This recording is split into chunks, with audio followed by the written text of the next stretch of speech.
உலகத்தையே சமநிலைப்படுத்திய இடம். உலகம் சமநிலை பெற வேண்டும், உயர்வு தாழ்விலா நிலை வேண்டும். நாம் இப்போ எங்கே வந்திருக்கோம்னு எல்லாத்துக்கும் தெரிஞ்சிருக்கோம். ஆமாங்க, நம்ம தாமிரபரணிக்கு தான் வந்திருக்கோம். இந்த பேரை கேட்டாலே உடம்புக்குள்ளே ஒரு ஜில்லுன்னு ஒரு உணர்வு தோன்று எல்லாத்துக்கும்.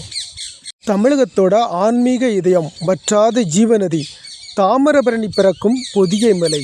இங்கே வெறும் மரங்கள் மட்டும் கிடையாது, ஒவ்வொரு கல்லுக்கு பின்னாடியும் ஒரு கதை இருக்குது. ஒவ்வொரு ஓடைக்கு நடுவிலையும் ஒரு தெய்வம் இருக்குது. வருஷம் 365 நாளும் தண்ணி விழக்கூடிய அகஸ்தியர் ஃபால்ஸ். இன்றைக்கி நாம் போகக்கூடிய பயணம் சாதாரண பயணம் கிடையாது. ஆங்கிலேயர் காலத்து மர்மங்கள், நீருக்குள்ளே மறைஞ்சிருக்கக்கூடிய கோயில்கள் மற்றும் காட்டை ஆளும் வனப்பேச்சியம்மன் அதீத சக்திகளை தேடி தான் போகிறோம். வாங்க போகலாம். முண்டந்துறை புலிகள் காப்பகத்தோட ஆழத்துக்குள்ளே போவோம். இந்த இடம் நிறைய பேருக்கு தெரிஞ்சிருக்கோம். ஆமாங்க, சொரிமுத்தையனார் கோயிலை நோக்கி தான் நம்ம போய்கிட்டு இருக்கோம். அதுக்கு முன்னாடி உள்ள பாலத்தை கடந்து போய்கிட்டு இருக்கோம். சொரிமுத்தையனார் கோயில் 21 பந்தி தேவதைகள். இதை அடிக்கடி வில்லுப்பாட்டில் எல்லாம் கேட்டிருப்போம். அதாவது சொரிமுத்தையனார் கோயிலில் இருக்கக்கூடிய ஆயிரக்கணக்கான மணிகள், 21 தேவதைகளுடைய சிலைகள். சொரிமுத்தையனார் கோயிலை நோக்கி போகிறோம். ஆனால் நம்ம உள்ளே போகிறது கிடையாது. அதை பற்றி கொஞ்சம் தெரிஞ்சுக்கலாம். மர்மங்கள் நிறைந்த சொரிமுத்தையனார் கோயில். இங்கே நிலவக்கூடிய நிசப்தம் ஒருவித பக்தியையும் பயத்தையும் ஒரே நேரத்தில் தரும். இங்கே மிக முக்கியமாக 21 பந்தி தேவதைகள் இருக்குது. தளவாய் மாடால் முதல்லேருந்து பேச்சியம்மா வரைக்கும் 21 உக்கிர தெய்வங்கள் வரிசையாக அமர்ந்திருக்கு. இந்த காட்டை பாதுகாத்துக்கிட்டு இருக்காங்க. இந்த தேவதைகளோட அனுமதி இல்லாமல் யாரும் இந்த காட்டுக்குள்ளே நிம்மதியாக உலவ முடியாது அப்படிங்கிறது இந்த பகுதி மக்களுடைய அசைக்க முடியாத நம்பிக்கை. இப்போ நாம் சொரிமுத்தையனார் கோயிலுக்கு மேல் பக்கமாக இருக்கக்கூடிய மலையில் காட்டுப்பாதையில் நம்ம பயணத்தை தொடங்குகிறோம். நம்ம எதுக்காக இந்த பயணம் இங்கே வந்திருக்கோம் அப்படின்னு பார்த்தீங்கன்னா, நெல்லை மாவட்டத்தில் அம்பை பக்கத்தில் இருக்கக்கூடிய வேம்பையாபுரம் இந்த ஊரில் ஒரு திருநீலகண்ட வனப்பேச்சியம்மன் கோயில் இருக்குது. அந்த கோயிலுக்கு புனித நீர் எடுக்கிறதுக்கு தான் நம்ம இங்கே வந்திருக்கோம். முதல்லையே நம்ம பார்த்தது தாமிரபரணி அன்னையை தான் பார்த்தோம். அகஸ்திய முனிவரோட கமண்டத்திலிருந்து பெருகி வரக்கூடிய இந்த நதி சித்தர்கள் வாழ்ந்த பொதிகை மலையில் ஆயிரக்கணக்கான அபூர்வ மூலிகைகளை தழுவி வருது. அதனால தான் இந்த நீர் மரணமில்லா பெருவாழ்வு தரும் தீர்த்தம் அப்படின்னு சொல்லி அழைக்கப்படுது. வனப்பேச்சியம்மனுக்கு அபிஷேகம் செய்ய போகக்கூடிய இந்த புனித நீரை சேகரிக்கக்கூடிய இந்த பயணத்தில் தான், புனித பயணத்தில் நம்ம ஈடுபட்டுருக்கோம். அங்கேருந்து பக்தர்கள் வந்திருக்காங்க, நாம் வீடியோ எடுக்கிறதுக்கு போய்கிட்டு இருக்கோம். இந்த புனித நீரை சேகரிக்கும் போதே நம்ம உடலில் ஒரு புத்துணர்வு, தெம்பு பிறக்கிறத நம்மளால் உணர முடியுது. இங்கே அவ்வளோ சாமானியமாக எல்லாருமே போக முடியாது. இது ஒரு காட்டு வழிப்பாதை. இங்கே வாகனங்களில் போக முடியாது. இந்த காட்டு வழியில் நம்ம நடந்து தான் போகணும். அதுவும் வனத்துறையோட பெர்மிஷனோடு தான் நாம் இங்கே நடந்து போகணும். பல மைல் கிலோமீட்டர் நடந்து தான் போகணும். இதுக்கு வேறு வழியே கிடையாது. பஸ்ஸில் வரலான்னா காரையாறு டேம்பு பக்கத்தில் ஒன்று கூட நாம் புனித பயணமாக இந்த பக்கம் வந்திருக்கோம். இந்த காட்டு வழி பாதையில் நம்ம வனப்பேச்சியம்மன், அந்த வனப்பேச்சியம்மனோட மூலஸ்தானம் இங்கே இருக்குது. அதைத்தான் நான் இப்போ உங்களுக்கு காட்ட போகிறேன். அந்த வனப்பேச்சியம்மனை வழிபட்டு வரணுங்கிறதுக்காக தான் இந்த பாதையில் நம்ம நடந்துக்கிட்டு இருக்கோம். சொரிமுத்தையனார் கோயில் திருவிழா நடக்கும்போது பார்த்திங்கன்னா இந்த பகுதியில் ஃபுல்லாக மக்கள் கூட்டம், லட்சக்கணக்கான மக்கள் இங்கே இருக்க இடம் இல்லாமல் இருப்பாங்க. இங்கெல்லாம் சுத்தப்படுத்தி போட்டிருக்காங்க. இந்த இடம்லாம் மண் தரையாக தெரியுதுன்னா மக்கள் கால் வச்ச இடம், அதனால தான் அது மண் தரையாக இருக்குது. இல்லைன்னா அந்த பகுதி முழுக்கவே செடி கொடிகள் முட்களாக தான் படர்ந்துருக்கும். மக்கள் வந்ததுனால அங்கங்கே சின்ன சின்னதாக அவங்களும் ஒரு கோயில்களை கட்டி வழிபட்டுருக்காங்க. அவங்க இருந்த இடத்துல மக்கள் விளக்கு வச்சு வழிபடுறதுக்கு சின்ன சின்ன கோயில்கள் கட்டி வச்சுருக்காங்க. அதுதான் இதெல்லாம் மக்கள் உருவாக்கின கோயில்கள். ஆடி அமாவாசை இந்த மாதிரி முக்கியமான திருவிழாக்களுக்கு இந்த சொரிமுத்தையனார் கோயிலுக்கு மக்கள் வர்றாங்க. தென் மாவட்டங்களில் ரொம்ப பிரசித்தி பெற்ற ஒரு திருவிழா அந்த ஆடி அமாவாசை. அங்கே மக்கள் வசித்திருக்காங்க.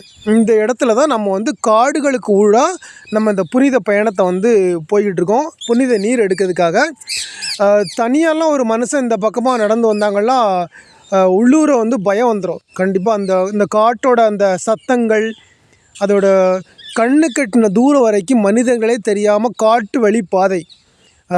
எங்கேருந்து எது வரும் எந்த மிருகம் வரும்னு சொல்லி தெரியாது. அந்த அளவுக்கு ஒரு பயங்கரமான காடு இது.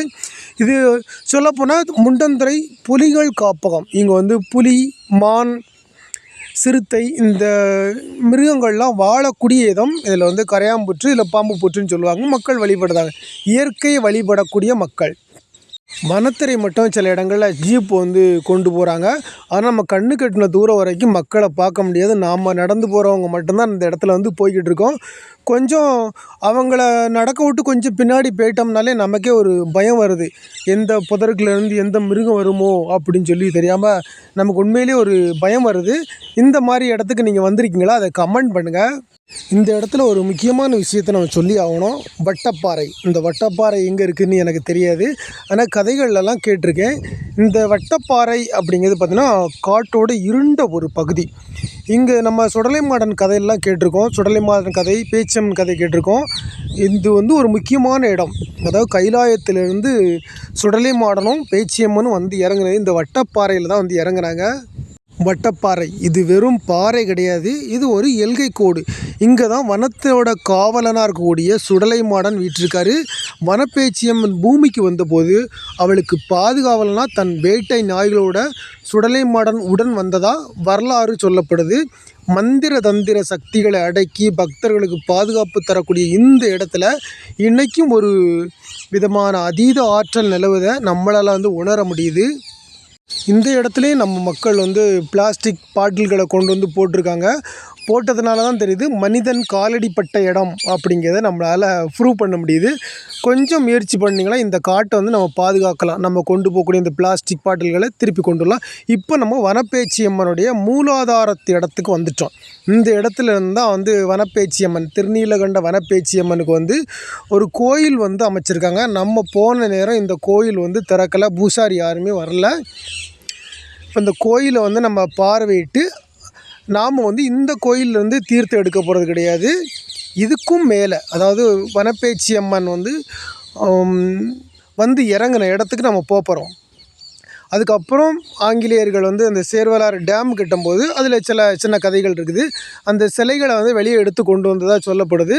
அந்த எடுத்து கொண்டு வந்த இந்த சிலையை வந்து இந்த இடத்துல வச்சு வழிபட்டுருக்காங்க. இப்போதைக்கு எல்லாருமே இந்த இடத்த தான் வனப்பேச்சியம்மனோட மூலாதாரத்தமாக வழிபட்டுக்கிட்டு இருக்காங்க. ஆனால் நாம் வந்து அதையும் தாண்டி போக போகிறோம். நான் திருப்பி வரும்போது இந்த கோயில் திறந்துருக்குது, அந்த பூசாரிகிட்ட பேசுனது எல்லாம் வீடியோ இருக்குது, நான் அது போடுறேன். இப்போ நம்ம அந்த கோயிலை கடந்து திரும்பவும் பயணிக்க போகிறோம். இந்த இடத்துல தான் ஒரு சின்ன பில்டிங்கை பார்த்துருக்கோம். இது வரைக்கும் காட்டுக்குள்ளேயே பயணம் பண்ணாங்க. திரும்பவும் நம்ம வந்து காட்டுக்குள்ளே கடுமையான பயணத்தை போகிறோம். இந்த இடத்துல ஒரு செவிவழி கதையை வந்து நான் உங்களுக்கு சொல்ல விரும்புகிறேன். அதாவது 1940களில் இறுதியை நினச்சி பாருங்கள். ஆங்கிலேயர்கள் சேர்வலாறு அணையை கட்ட தொடங்கின போது அங்கிருந்த ஆதி வனப்பேச்சியம்மன் கோயிலை அப்புறப்படுத்த முயன்றிருக்காங்க. அப்போ அடுக்கடுக்கான விபத்துக்கள்லாம் அந்த இடத்துல நடந்திருக்கு. நவீன பொறியியல் அறிவால் அம்மனோட சக்தியை வந்து வெல்ல முடியலை.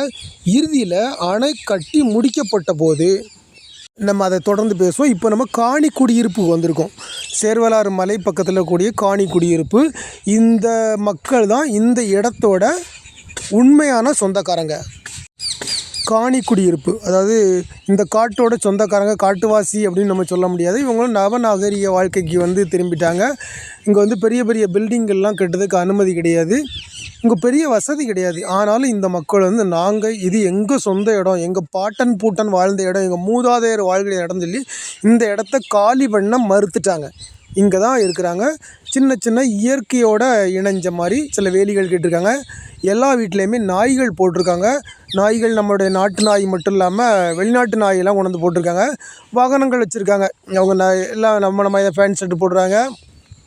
வாகனங்கள், பைக் வச்சுருக்காங்க. ஆனால் இந்த இடத்துக்கு வந்து போக்குவரத்து கிடையாது. கார் இதெல்லாம் வந்து வர முடியாது. வாகனங்கள் வச்சுருக்காங்க. அதை எப்படி கொண்டு வராங்க அப்படின்னு சொல்கிறேன். இவங்க தான் காணியர் குடியிருப்பு. இவங்களோட மெயின் வேலை என்ன, பச்சிலை பறிப்பது. இங்கே ஒரு விஷயத்தை நான் சொல்லி ஆகணும். இந்த காரையாறில் மஞ்சக்காமாலைக்கு மருந்து கொடுப்பாங்க. இந்த காணியர் மக்கள் தான் வந்து அந்த மருந்தெல்லாம் கொடுத்துட்ருக்காங்க. இப்போ வந்து மஞ்சக்காமாலைக்கு அதிநவீன சிகிச்சைகள்லாம் வந்துருச்சு. இப்போ இவங்களுக்கு பார்த்திங்கன்னா சொந்தமாக பள்ளிக்கூடமே கட்டி கொடுத்துருக்காங்க. இந்த குழந்தைங்க படிக்கிறதுக்கு அரசாங்கம் எல்லா விதமான முயற்சி பண்ண ஒரு சின்ன பள்ளிக்கூடம் வந்து கட்டிக்கிட்டு இருக்காங்க. புது பில்டிங்கு. இப்போ இந்த காணியர் குடியிருப்பில் தான் நம்ம வந்து பயணப்பட்டுருக்கோம். அதை பாருங்கள். இதெல்லாம் வந்து நம்ம எப்போவுமே பார்க்க முடியாது. இது நீங்கள் பஸ்ஸில் வந்தீங்கன்னா இந்த குடியிருப்பெல்லாம் பார்க்க முடியாது. அந்த மக்களை வேணால் 1-2 பேரை பார்க்கலாமே தவிர இந்த குடியிருப்பை நீங்கள் பார்க்கணுன்னா ஆற்றை கடந்து தான் வந்தாகணும். ஆற்றை கடந்து வரணும்போது ஆற்றுல தண்ணி நிறையா வந்தால் இந்த பக்கமாக உங்களால் வர முடியாது. நல்ல ஒரு வாய்ப்பு. இந்த வீடியோ வந்து ஃபுல்லாக பாருங்கள், ஸ்கிப் பண்ணாதீங்க. எனக்குமே இது வந்து ஒரு புது அனுபவம் தான். முதல்ல இந்த காணி குடியிருப்பு வந்து நான் பார்க்குறேன். இதுவரை காணி குடியிருப்புன்னொடனே நான் அது பெரிய ஒரு விஷயமாக நினச்சிட்டு இருந்தேன். சாதாரணமாக இவங்களும் நம்மளை மாதிரி ஒரு மக்கள் தான் அப்படிங்கிறத நான் இதை பார்த்ததுக்கப்புறம் தெரிஞ்சுக்கிட்டேன். இப்போ காணி குடியிருப்பை கடந்து ஆற்றை கடந்து நம்ம அடுத்த கரைக்கு போகிறோம். இந்த மக்களும் இந்த ஆற்று வழியாக தான் நடந்து போகிறாங்க. தண்ணி நிறையா வந்தால் இந்த வீடியோ எவ்வளோ உயரத்துக்கு இருக்கோ அவ்வளோ உயரத்துக்கு தண்ணி வரும். இதில் ஒரு சின்ன தொங்கு பாலம் ஒன்று போட்டிருக்காங்க. இது இந்த மக்களே வந்து இந்த பாலத்தெல்லாம் அமைச்சு அது வழியாக பயணம் பண்ணிக்கிட்டு இருக்காங்க. தங்களுக்கு சொந்தமாக பாலம் கட்டி தரணும்னு சொல்லி அவங்க வேண்டுகோள் வச்சுருக்காங்க. தமிழக அரசாங்கம் அதை பரிசீலனை பண்ணி கட்டித்தரதாக சொல்லியிருக்காங்க. இவ்வளவு நாளும் இந்த மக்கள் இந்த ஆற்று வழியாக தான் கடந்து போயிட்டுருக்காங்க. நல்லா ஒரு தாமிரபரணி தண்ணியை வந்து நான் எடுத்து குடிச்சுக்கிட்டேன். ஏன்னா இயற்கையில் சாக்கடை கலக்காத தண்ணி, சுத்தமான தண்ணி. தாமிரபரணினா சுத்தமான தண்ணி தான். ஆனால் அந்த தாமிரபரணிலையும் சுத்தமான தண்ணி வேண்டாம், நீங்கள் இங்கே தான் வரணும். முதல்ல சொன்ன மாதிரி ஒவ்வொரு கல்லுக்கு பின்னாடி ஒரு கதை இருக்குது. ஒவ்வொரு ஓடைக்கு நடுவிலையும் ஒரு தெய்வம் ஒளிஞ்சிருக்கு அப்படின்னு சொல்கிறாங்க. இந்த பயணம் வந்து ஒரு புனித பயணமாக தான் இருக்குது. ரொம்ப ஒரு இந்த இடத்துல காலடி எடுத்து வைக்கும்போதே உடம்பு வந்து அப்படி சில்லிடுது. இப்போ நம்ம மெயின் ரோட்டுக்கு வந்துட்டோம். இந்த பகுதி வரைக்கும் பஸ்ஸு வரலாம். இப்போ நம்ம நடந்த பகுதியெல்லாம் வேறு, இது வரைக்கும் பஸ்ஸு வரும். காரையாறு அப்படின்னு சொல்லி பஸ் ஸ்டாப். இது வந்து இந்த இடத்துல பஸ் வரும். இங்கெல்லாம் வந்து அணை கட்டும் போது கட்டின பில்டிங்கள் இதெல்லாம் வந்து இங்கே டீ கடை இருக்குது, பலசர கடை இருக்குது. ஒரு சில கடைகள் மட்டும்தான் இருக்கும். ஏன்னா வியாபாரங்கள் அதிகமாக இருக்காது. சுற்றுலா பயணிகள் வரக்கூடிய சுற்றுலா இடம் கிடையாது. அன்னன்னைக்கு மக்கள் தேவையான பொருட்கள் இங்கே வாங்கி வந்துச்சு. இப்போ தூரத்தில் தெரியுது தான் நமக்கு சேர்வலாறு டேம். இப்போ இந்த காரையாறு வந்தாச்சு. இந்த இடத்த இந்த போர்டை பார்க்கும்போது எனக்கு ஒரு மனசுக்குள்ள ஒரு ஃபீலிங் வந்தது. இந்த மரம் நூற்றுக்கணக்கான வருஷங்களுக்கு பழமையான மரம். இந்த மரம் அப்படிங்கிறத தாண்டி இந்த இடத்துல நான் காலடி எடுத்து வைக்கும்போது என் ஞாபகம் வந்தது. என்னென்னு பார்த்தீங்கன்னா, நான் முதல்ல சொன்ன மாதிரி மஞ்சக்காமாலைக்கு மருந்து. முன்னாடி மஞ்சக்காமாலை மஞ்சக்காமாலைனா கண் மஞ்சளாக இருக்கும். கண் மஞ்சளாக இருக்க மாதிரி தெரிஞ்சுன்னா சோத்து பருக்கை சூடான சோறு இருக்கு இல்லையா, அந்த சோத்தை வந்து ஒரு கிண்ணத்தில் எடுத்து வச்சு அதில் ஒன்று கடிக்க சொல்லுவாங்க. அதாவது யூரின் போய் சொல்லுவாங்க. அந்த யூரின் போச்சு குறிப்பிட்ட நேரம் கழித்து அந்த சாப்பாடு அந்த சோத்து பருக்கை வந்து மஞ்சளாக மாறிட்டுனா உனக்கு மஞ்சக்காமாலைன்னு முடிவு பண்ணிடுவாங்க. மக்கள் எளிமையாக ரொம்ப டெஸ்ட்டு ப்ளட் டெஸ்ட்லாம் எடுக்க மாட்டாங்க. அந்த சோத்து பருக்கையில் ஒன்று கடிச்சு விட்டு அதே மஞ்சள்னா மஞ்சக்காமாலை ஆகிட்டுனா அதுங்களுக்கு வேறு வழியே கிடையாது. இங்கே இருக்கக்கூடிய அந்த காரையாறில் போய் பச்சிலை மருந்து சாப்பிட்டா மட்டும்தான் அது குணமாகும் அப்படிங்கிறது பழங்காலத்து மக்களோட நம்பிக்கை. இப்போ இந்த இடத்துக்கு தான் வந்திருக்கோம். இந்த இடத்த பார்க்கும்போது எனக்கு அந்த ஞாபகங்கள் எல்லாமே வந்துருச்சு. இங்கே ஒரு டீ கடை இருக்குது. அதில் சில நாய்களை வளர்க்குறாங்க. அவங்களோட பாதுகாப்புக்காக நாய்களை வளர்க்குறாங்க, மிருகங்கள்லேருந்து தப்பிக்கிறதுக்கு. இப்போ நான் அடுத்தால காட்ட போகிற இடம் தான் ரொம்ப ரொம்ப முக்கியமான இடம். 45 வருஷம் கழித்து இந்த இடத்துல நான் காலடி எதிக்கிறேன். அதாவது மஞ்சக்காமாலைக்கு மருந்து கொடுக்கக்கூடிய இடம். அந்த போர்டு இது என்னோடய சிறு வயது 3 வயசு 4 வயசில் அந்த இடத்துக்கு வந்திருக்கேன். காலடி பட்டிருக்கு. அந்த ஞாபகம் எனக்கு கரெக்டாக ஞாபகம் வந்துருச்சு. இந்த மஞ்சக்காமாலை மருந்து அப்படிங்கிறது. இந்த இடத்துல வந்து மேரியம்மா அப்படின்னு ஒரு அம்மா இருப்பாங்க. இந்த காணியர் குடியிருப்பை சேர்ந்தவங்க தான். அவங்க ஏதோ ஒரு வகையில் அவங்க மூதாதையர்கள் மதம் மாறி இருக்காங்க. மாரியம்மா தான் கண்டிப்பாக மேரியம்மாவாக இருப்பாங்க. இந்த அம்மா இங்கேருந்து மருந்து கொடுப்பாங்க. ஒரு பாட்டி மருந்து பாலில் கலந்து சாப்பிட்டுட்டு அப்படி எதிர்த்தால ஆறு இருக்கும். அந்த ஆற்றுல போய் முங்கி குளிக்கணும். அது ஆறு நிறையா தண்ணி போகும். முங்கி குளித்த ஞாபகங்கள்லாம் எனக்கு சிறு வயது ஞாபகம் இந்த இடத்துல வரும்போது எனக்கு வந்துருச்சு. இங்கே ஒரு அம்மா நிற்கிறாங்க. இப்போ இங்கே கொடுக்குறாங்களா என்னென்னு தெரியல. நான் போர்டெலாம் இருக்குது. இந்த பில்டிங்க்கு ஏற்றால இருக்கிறதா ஆறு. இங்கே வரைக்கும் தண்ணி வரும். இங்கே மஞ்சக்காமாலைக்கு மருந்து. உண்மையிலே இந்த வனப்பேச்சி அம்மன் கோயில் நிர்வாகத்துக்கு நான் நன்றி சொல்கிறேன். ஏன்னா என்னை வந்து 45 வருஷம் கழித்து இந்த இடத்துல கொண்டு வந்து நிப்பாட்டினது அவங்க தான். எனக்கு உண்மையிலே ஒரு மகிழ்ச்சிகரமாக இருக்குது. என்னோடய பழைய ஞாபகங்கள் எல்லாமே இந்த இடத்துக்கு வரும்போது வர ஆரம்பிச்சிச்சு. ரொம்ப சந்தோஷமாக இருக்குது. இங்கே வரைக்கும் பஸ் வரும். மஞ்சக்காமாலை மருந்து கொடுக்கக்கூடிய இடம். காரையாறுனாலே மஞ்சக்காமாலை மருந்து கொடுக்குற இடம் தான். இங்கே நிறைய கடைகள்லாம் இருக்குது. இதெல்லாம் வந்து இப்போ செயல்படலைன்னு நினைக்கிறேன். நம்ம முன்னாடி ஒரு சுற்றுலாத்தலம் மாதிரியும் இருந்தது. இப்போ நம்ம அடுத்தால போகக்கூடிய இடம் தான் முக்கியமான இடம். சேர்வலாறு டேமை நோக்கி போய்கிட்டு இருக்கோம். இதான் கடைசி வீடு. அதுக்கப்புறம் வந்து செக் போஸ்ட்டு, டேம். ஆனால் நாம் இந்த டேமுக்குள்ளே போகிறது கிடையாது. நான் முதல்ல ஒரு கதையை சொல்லிக்கிட்டு இருந்தேன் இல்லையா, இந்த வனப்பேச்சியம்மனை சம்மந்தமாக. இப்போ அதை நம்ம தொடரலாம். இப்போ வனப்பேச்சியம்மன் கோயில் இந்த மூலஸ்தானம் வந்து சேர்வலாறு டேம் உள்ளே இருக்குது. ஆனால் நம்ம டேம் உள்ளே போக முடியாது. இந்த டேமு கட்டும்போது பல தடைகள் வந்து அந்த கோயிலை வெளியே எடுத்து கொண்டு வரதுக்கு முயற்சி பண்ணியிருக்காங்க. அப்போ பல தடைகள் அந்த வனப்பேச்சியம்மன் கொடுத்ததுனால ஆதி வனப்பேச்சியம்மன் கோயிலை அகற்ற முயன்றிருக்காங்க. அப்போ அடுக்கடுக்கான விபத்துகள் நடந்திருக்குது. நவீன பொறியியல் அறிவால் அம்மனோட சக்தியை வந்து வெல்ல முடியலை. இறுதியில் அணை கட்டி முடிக்கப்பட்ட போது பழைய விக்கிரகம் நீருக்குள்ளேயே மூழ்கிட்டுன்னு சொல்கிறாங்க. இன்றைக்கும் நீர் வற்றும் போது அந்த பழைய கோயில் கோபுரம் வழியே தெரியும் அப்படின்னு சொல்கிறாங்க. இது அந்த அம்மன் அங்கே இன்னும் உயிர்ப்போடு இருக்கிறாங்க அப்படிங்கிறதுக்கு சாட்சி. உள்ளே போக முடியாதனால ஒரு மரத்தையே அந்த மூலஸ்தானமாக நினச்சி கும்பிடுறாங்க. அப்புறம் அந்த அணை இந்த என்ன கூட்டு வந்தவங்க அந்த டேம்லேருந்து வெளி பக்கமாக தண்ணி வர்ற இடத்துல, இப்போ நான் ஜூம் பண்ணோம் இல்லையா, அந்த இடத்துல இந்த அம்மனை கொண்டு வந்து வச்சாங்க. அதுக்கப்புறம் தான் இப்போ கோயில் கட்டின இடத்துல இருக்குதுன்னு சொல்லி அவங்க ஒரு சொன்னாங்க. நிறைய செவிவழி கதைகள்லாம் வந்து இதில் இருக்குது. இந்த இடத்த தான் மூலஸ்தானமாக நினச்சிக்கிட்டு இப்போ நாம் இங்கே புனித நீர் எடுக்கிறோம். கமண்டலத்திலேருந்து வந்த தண்ணியை திரும்பவும் கமண்டலத்திலே அடைக்கிறோம். இந்த புனித நீரை சேகரிக்கும் போது நம்ம உடம்புல வந்து ஒரு புது தெம்பு வர்றதை நான் உணர்ந்தேன்.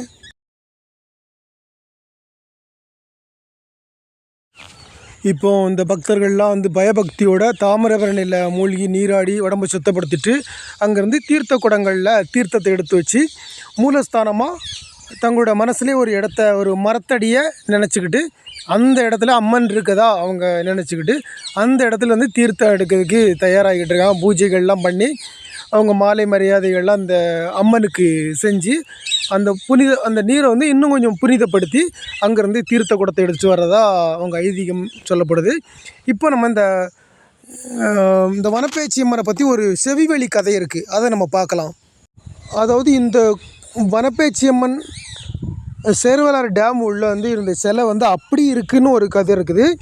இந்த கோயிலில் இந்த வனப்பேச்சியம்மன் கோயில் கதையில் வந்து இங்கே என்ன சொல்கிறாங்கன்னா 2 சிலை இருந்தது. ஒரு சிலையை வந்து டேமுக்கு வெளியில் கொண்டு வந்து வச்சுட்டாங்க. இன்னொரு சிலையை கேரளாவில் பாலக்காடுக்கு கொண்டு போயிட்டாங்க. அப்புறம் இங்கே இருக்க சிலையும் கொண்டு போகிறதுக்கு ட்ரை பண்ணாங்க மாந்திரிகள், அந்த நம்பூதிரிகள்லாம். அது முடியலை அப்படின்னு சொன்னாங்க. இன்னொரு கதை வந்து நான் இங்கே கேள்விப்பட்டேன். அது உண்மையாக என்னன்னு தெரில. ஏன்னா எல்லாமே வந்து செவிவழி கதைகள் தான். கேரளாவில் பாலக்காடு பகுதியை சேர்ந்தவங்க அம்மனோட சக்தியை கண்டு வியந்து இங்கிருந்த இந்த சிலையை வந்து கேரளாவுக்கு திருடிட்டு போனாங்களாம். ஆனால் அன்னை அங்கே போய் தன் சக்தியால் அவங்கள அலக்கழித்து மீண்டும் தன் இருப்பிடமான இந்த தாமிரபரணி நதிக்கே திரும்பி வந்ததாக சொல்கிறாங்க. இந்த காணியர் மக்கள் தான் உலகத்தில் புகழ்பெற்ற இந்த மஞ்சக்காமாலைக்கு மருந்து கொடுக்காங்கன்னு தெரியும். இன்னொன்று வந்து இந்த சிலையை அங்கே கொண்டு போயிட்டாங்க, அங்கே தான் இருக்குதுன்னு சொல்கிறாங்க.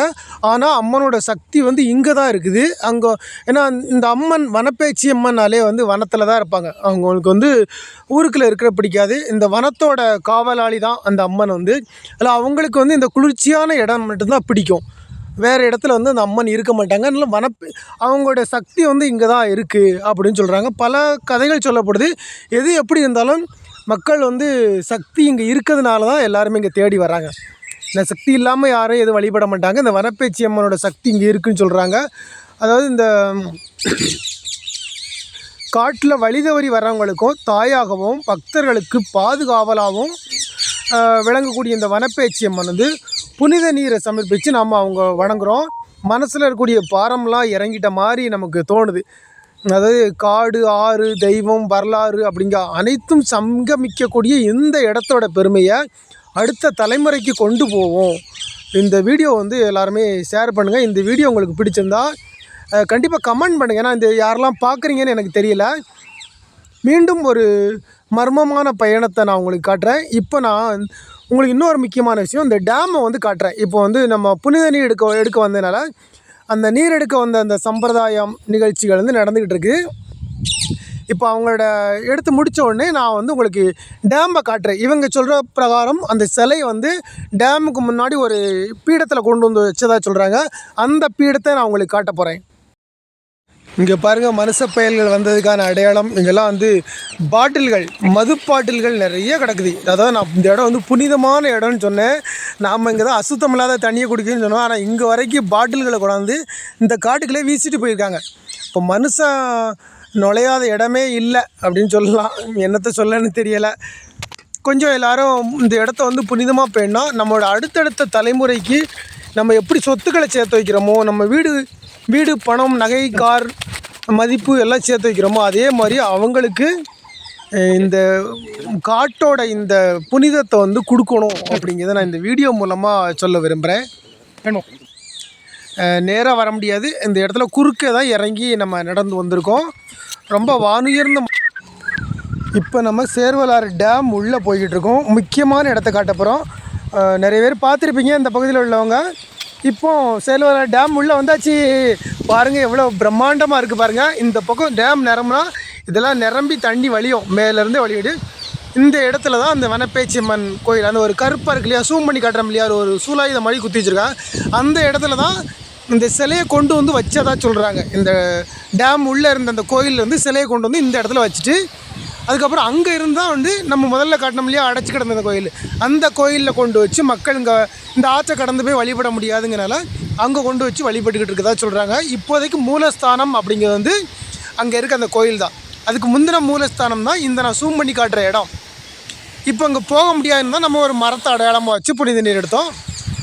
பாருங்கள் டேம் எவ்வளோ அழகாக வந்தாச்சு. வந்த வேலை முடிஞ்சாச்சு. அப்படியே மழை பெஞ்சு நிரம்புனா அந்த இடம்லாம் வந்து தண்ணி, இப்போ நான் நிற்க வரைக்கும் தண்ணி அப்படி பொங்கி வரும். அந்த இடத்துல வரவே முடியாது.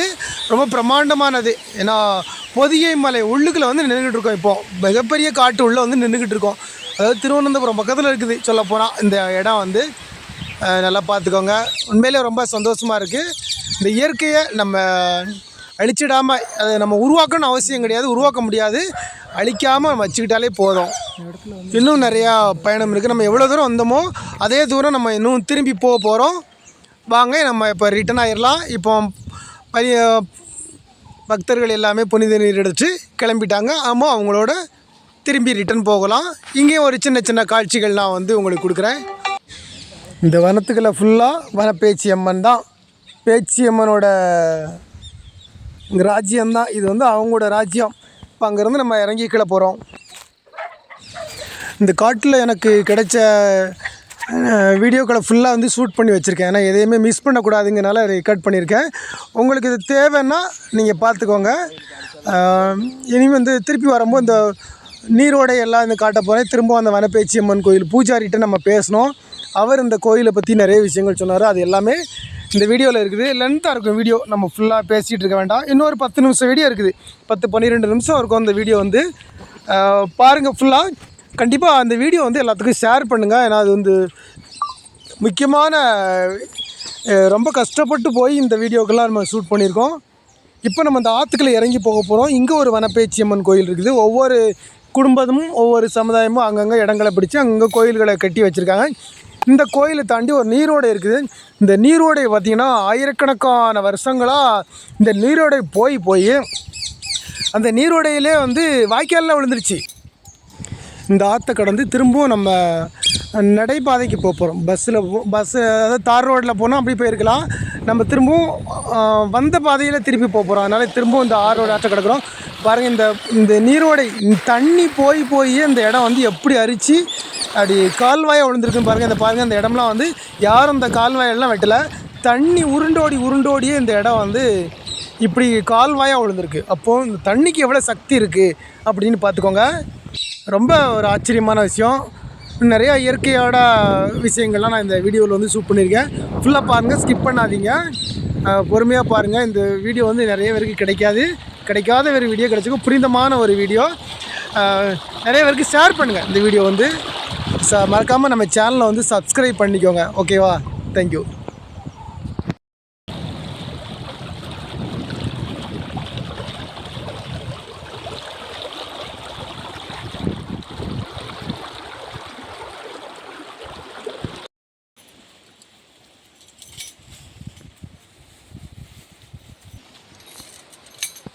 டிபார்ட்மெண்ட் ஆளுங்க, நம்ம டிபார்ட்மெண்ட்டு வேறு.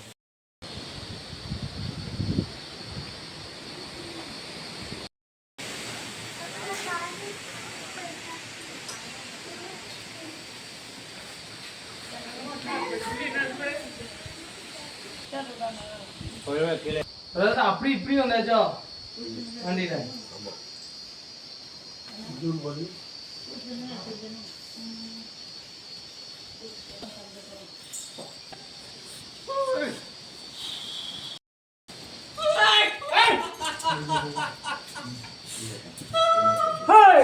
பையில ரெண்டு தேங்காய் பழம் பையில ரெண்டு தேங்காய் பையில இருக்கும்.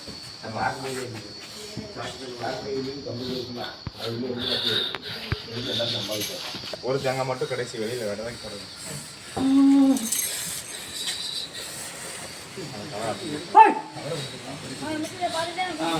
விபூதி மட்டும் வச்சு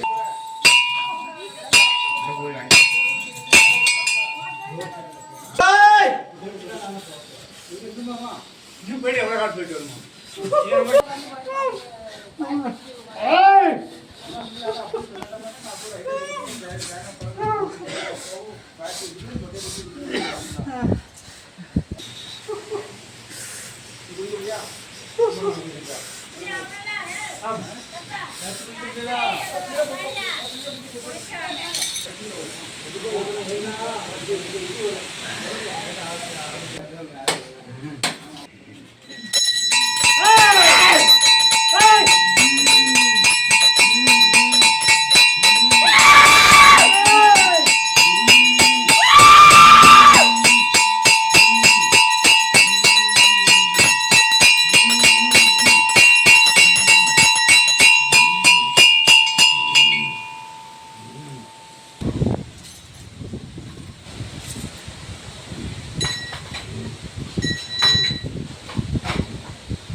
யார் கொடுத்தாங்க?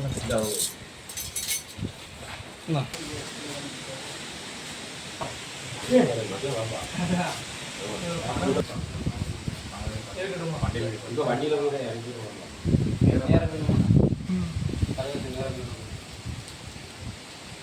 அதுதான் அனுப்புகிறோம்.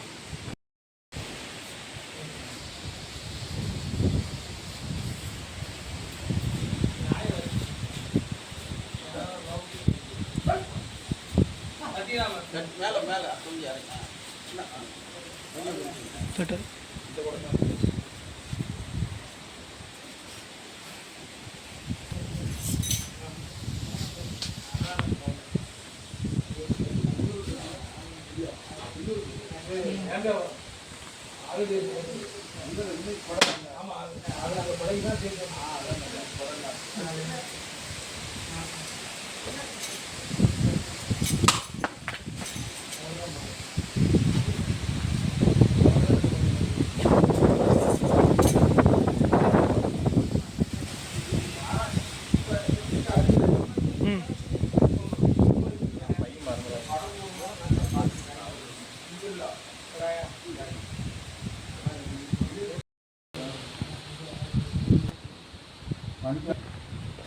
மூணாம் ஜாவா ஒரு அம்பையிலோட மூணாம் ஜாவா? அடுத்தது சிம்பிளாக இருக்கும் அது.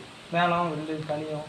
அடுத்து சொல்லுங்க படிங்க. ஆமாம், மூணாம் ஜாவா படை போட்டு மேளம் கனியும் எல்லாம் ஒரே நேரத்துக்கு கூட. ஒரே நைட்டு நைட்டு பார்க்க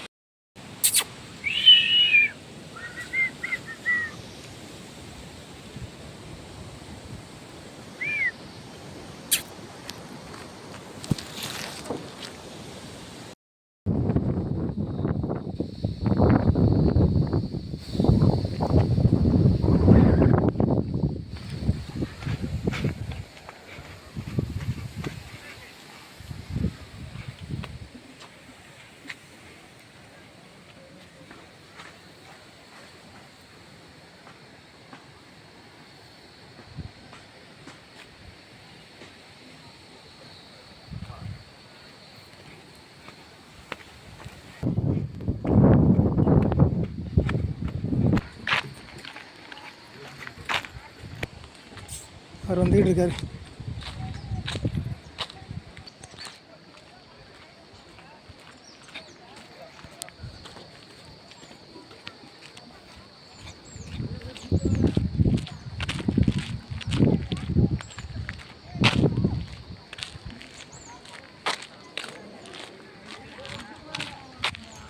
இந்த வரட்டு தாத்தா.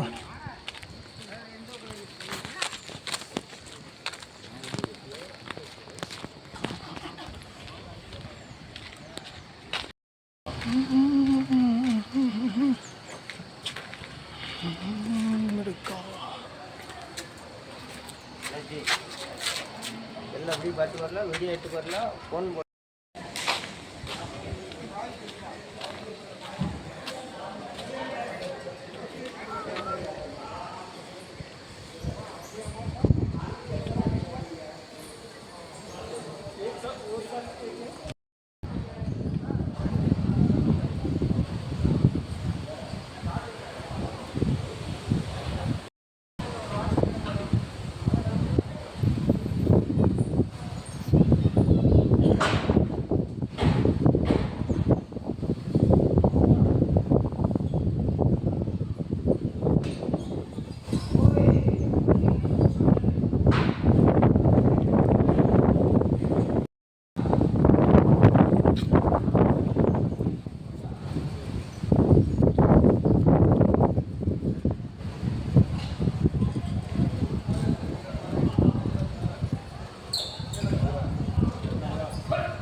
கேனிங் பாலம் போட்டோம் அதுக்கப்புறம் ஓடிடு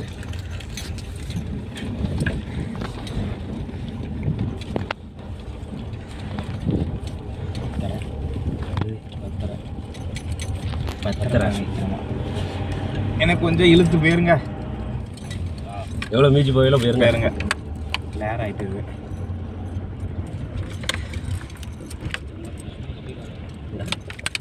போடு.